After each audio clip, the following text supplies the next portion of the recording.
นักงานกวดกาสปป.ลาวเข้าร่วมฝึกอบรมเวียกงานสกัดกั้นและต้านการสอลาดบังหลวงอยู่สปจีนในระหว่างวันที่17-25ตุลา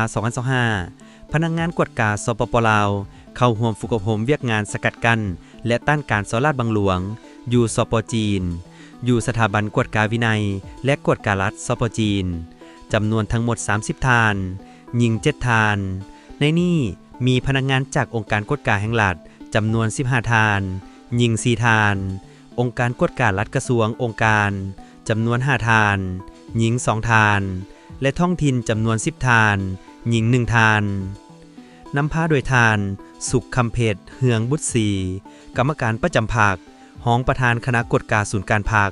ห้องประธานองค์การกวดกาแห่งรัฐและห้องหัวหน้าองค์การต้านการสอลาดบังหลวงศูนย์กลาง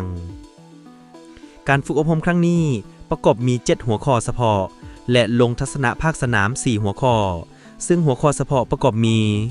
แนวคิดการปกครองและคุ้มครองรัฐของการนำสปจีนระบบการเมืองสปจีนผลสำเร็จของสปจีนในการสุกยู่การสร้างแบบแผนที่ดีของพรรคและการบริหารแบบปลอดใส่เขาสะอาดก็คือเวียกงานสกัดกั้นและต้านการสอลาดบังหลวงแนะนำสภาพการและพลบทบาทขององค์การกวดกาวินัยและการติดตามกวดกาของสปจีนสภาพการสร้างระบบกฎหมายและนิติกรรมเกี่ยวกับการสกัดกั้นและต้านการสอลาดบังหลวงของสปจีนสภาพการจะตั้งผันขยายเนื้อในจิตใจข้อกำหนด8ข้อของศูนย์กลางพรรคคอมมิวนิสต์จีนเพื่อเพิ่มทวีการก่อสร้างแบบแผนของพรรคสภาพการร่วมมือสากลด้านการสกัดกั้นและต้านการสอลาดบังหลวงซอกจับผู้ลบหนีและการนำคืนของกลางของจีนหลักสูตรภาคสนามประกอบมีการสอนอยู่ภาคสนามกลุ่มมาเรียนเกี่ยวกับวัฒนธรรมการเมืองปลอดใส่ข้าวสะอาดของสปจีนการเยี่ยมยามและทัศนศึกษาอยู่ศูนย์บริการด้านเวียกงานพรรคและประชาชนถนนซาวไลเขตซาวยางนครหลวงปักกิ่งสถานศึกษาอบรมเกี่ยวกับการเมืองปลอดใส่ข้าวสะอาดเขตไฮเตียนนครหลวงปักกิ่งการเรียนการสอนอยู่ภาคสนามประวัติศาสตร์เวียกงานการกวดกาพรรครัฐของพรรคคอมมิวนิสต์จีนผ่านการฝึกอบรมนักสัมมนากรได้ทำรู้ลักษณะที่พ้นเด่นที่สุดในการปกครองประเทศและบริหารการเมืองของทานเลขาธิการใหญ่สีจิ้นผิงเกี่ยวกับการปกครองประเทศระบบการเมืองเวียกงานต้านการสอลาดบังหลวงการคุ้มครองพรรคสภาพเวียกงานลาดตระเวนและการกวดกาของนครหลวงปักกิ่งนอกจากนี้ยังได้รู้เกี่ยวกับกระบวนการพัฒนาพื้นฐานโครงสร้างและสามารถสัมผัสได้ถึงวิธีดำรงชีวิตวัฒนธรรมการท่องเที่ยวของประเทศจีนว่ารวมว่าเฉพาะก็คือนครหลวงปักกิ่งมีการขยายตัวทางด้านพื้นฐานโครงสร้างอย่างไววาที่สุดซึ่งเป็นนวัตกรรมใหม่ให้แก่นักสมนกรที่ได้ไปฝึกอบรมได้นำมาเผยแพร่และเป็นบทเรียนในสปป.ลาวจีนลาวหัวมือจัดฝึกอบรมยกระดับวิชาเฉพาะตำรวจรถไฟในวันที่22ตุลา2025ผ่านมาได้มีพิธีปิดสุดสัมมนาตำรวจทางรถไฟสปป.ลาวที่ได้ไปฝึกซ้อมคืนอยู่สปจีนฝ่ายลาวนำพาโดยพันโทป.นครมณีวันดวงคำห้องหัวหน้ากรมตำรวจรถไฟ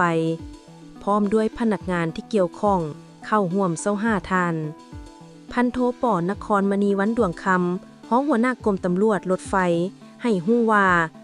การฝึกอบรมครั้งนี้ได้เรียนรู้หัวข้อพิเศษการสนทนาแลกเปลี่ยนบทเรียนที่ดีและการไปเยี่ยมยามทัศนศึกษาอยู่สถานที่ตัวจริงกับนักวิทยากรผู้เชี่ยวชาญครูอาจารย์นักวิชาการจากภาคส่วนที่เกี่ยวข้องกับเวียกงานป้องกันการคุ้มครองความสงบของขบวนรถไฟการสร้างคุณสมบัติความสามารถทางด้านจิตใจของเจ้าหน้าที่ตำรวจบังคับใช้กฎหมายแนวคิดการต่างประเทศของท่านสีจิ้นผิงและการต่างประเทศของจีนในยุคสมัยใหม่วิธีกวดกาและจับกลุ่มเทิงรถไฟแบบเปิดเผยการป้องกันเส้นทางรถไฟแบบร่วมกำลังและเคลื่อนไหวร่วมกันระเบียบการดำเนินคดีและบังคับใช้กฎหมายแบบประตูเดียวทัศนศึกษาและสำรวจเดินทางไปใจกลางนครคุนหมิงเขตจีนมาปีจีเพื่อสำรวจสภาพความสงบของสังคมอยู่คุนหมิงทัศนศึกษาและสำรวจเดินทางไปสถานีรถไฟอู่ฮั่นเพื่อสำรวจเกี่ยวกับการวางแผนผังและการก่อสร้างสถานีรถไฟและสภาพการคุ้มครองความสงบเรียบร้อยทัศนศึกษาทางด้านวัฒนธรรมหอพิพิธภัณฑ์แขวงหูเป้ย เ พื่อศึกษาเรียนรู้เกี่ยวกับประวัติศาสตร์และวัฒนธรรมหูเปยทัศนศึกษาและสำรวจการนำไส้รถลังกว่างกู้รถไฟฟ้ารางลอยฟ้าสกายเทรน